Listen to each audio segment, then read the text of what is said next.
Certainly don't think I could do it anymore.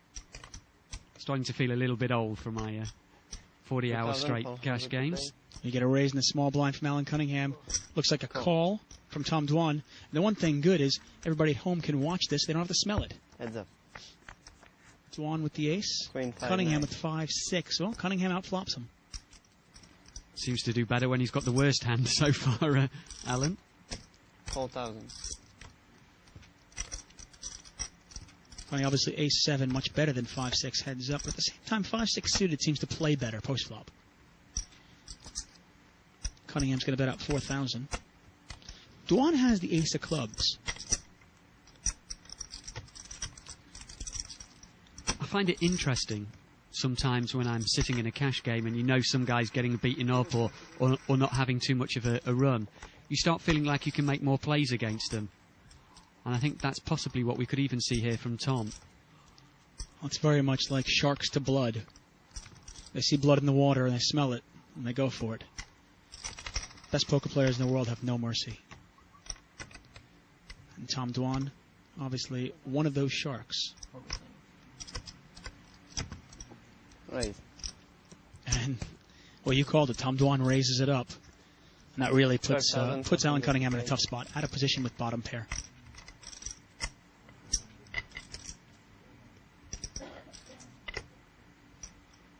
What I'd like to see here from Alan isn't so much a call. It's maybe what we had with Chris Ferguson earlier on. The re-raise, but as it happens, he decides to get out the way. That's the problem with a hand like 5-6. It's a great position hand, but if you're out of position against a player like Tom Dwan, you really have to catch an absolute monster because he's going to put you to an awful lot of pressure come the flop. And unlike last year, Tom Dwan is actually having quite a good $1 million cash game. Today he's up $41,800. But this is a first for $1 million cash game history. Alan Cunningham really having a tough go of it. Down 44,000. You had to lay on the pocket I had, if I had to lay like $1.80, $1.90, $2.10, 2,000 play. I know. And he beat him like just in the pieces. Pass. Did you bet on it? That was 200 to win. Well, raise here from first position from Alan. Call from Tom Dwan. Call. That brings in Phil. Pass, pass. Phil with a 10-jack. Call. And Chris in there. A lot of picture cards out there. I'd expect a baby flop with all of those. Maybe some aces on the board. Oh, where's a queen? Well, this is interesting here. Now, Tom Dwan with top pair, king kicker. He actually has two pair, queens and eights with a king kicker. Chris Ferguson with queens and eights, but a 10 kicker. 3,000. It's not going to stop Alan from having another fly at this flop. Call. Call. Well, Phil's calling for a 9.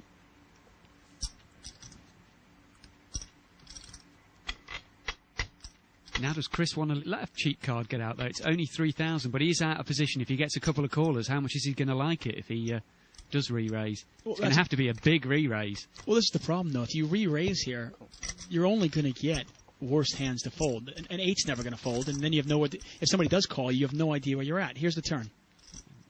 6. 6. 6 changes nothing.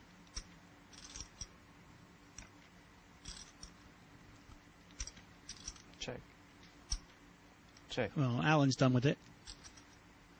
I wonder if Tom's worried about Chris in this hand.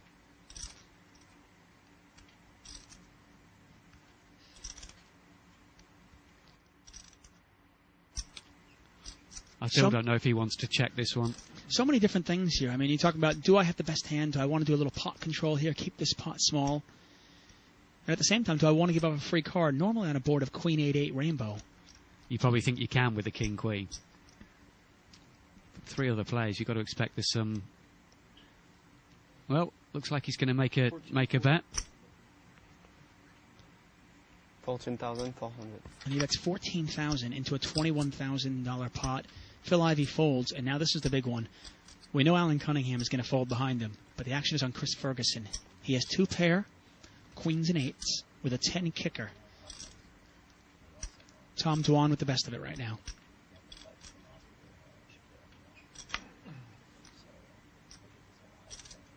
I mean, let's be honest. Ferguson can only beat a bluff. Yeah, exactly. And it's a pretty good bluff if you're betting into 3 other players in this kind of a spot. Pass. And the interesting thing is, if Ivy and Cunningham are not in that pot, I think Ferguson probably lose a lot more chips. Quite possibly, yeah. Tom Dwan raising it up with such a variety of hands. What makes him so dangerous?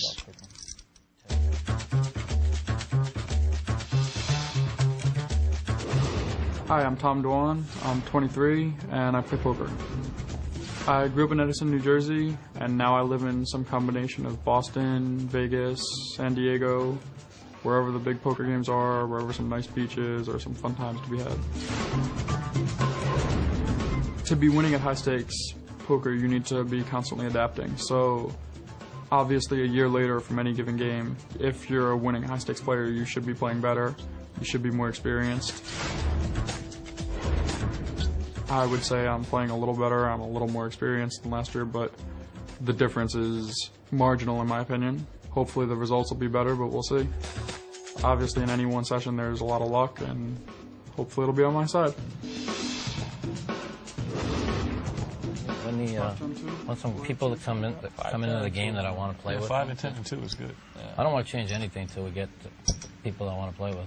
2,200 to play.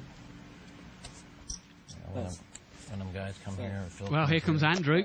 He's had aces twice, now he's picked up kings. Will he get some action this time? Only man left who can give him some action is Patrick Antonius. Well, you know Patrick Antonius is not folding his blind. He's going to at least call, and he does call.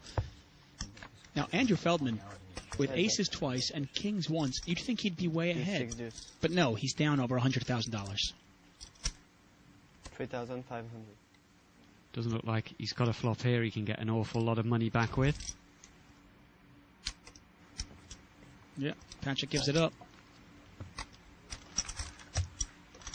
And Andrew Feldman, who absolutely dominates the online poker world, having a bit of trouble playing in this live game.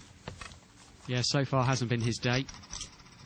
Made a bad call as it happens against Phil Ivey with ace-king. He's had aces twice. One of those he was up against aces. And here he is with kings, just pretty well picking up a small pot. Over 100,000 down. But it's a long, long day. And he'll have plenty of opportunity to get his money back.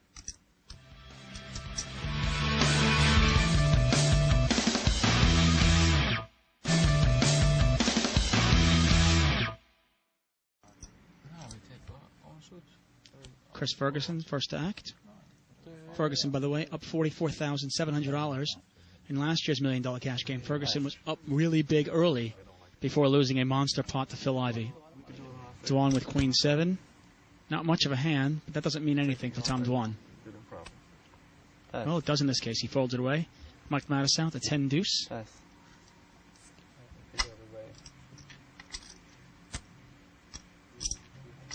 2,000 to play. And Ivy going to raise this up with the 5 deuce of spades on the button. I got to grind up 500 at a time. You should just do 5K a pot. So you only win if it's 2 of your suit. Let us do props. 2,000. No props no matter what. And what are they going to do if 4 people are playing props? Right. And you get a re-raise here from Antonius. 8,000. He doesn't give Ivy credit for that raise, huh? That would be my guess. I think he also wants to kind of half find out where his ace is, but I think you're right. I think it's just I don't think you've got much. You're going to raise on the button with anything. I'm going to try and take this one down. So 2,000 from Phil, 8,800 total from Patrick Antonius, another 6,800 to Phil. The one thing that's dangerous, though, is, as I was about to say, Ivy is bound to raise with anything on the button. But when you re-raise him, to call. Exactly. When you re-raise him, he's not folding so quickly. Jack, deuce 8. So now you're out of position in a bigger pot, but you have took control of it. Now Ivy's outflopped him, but he might not. Still, it's not a big outflopping. Well, it goes check, check. King. Well, if you didn't think you were behind on the flop, you might think it now. King of clubs, definitely a scary card if you're in there with 5 deuce. Pot is $19,600. And the action is on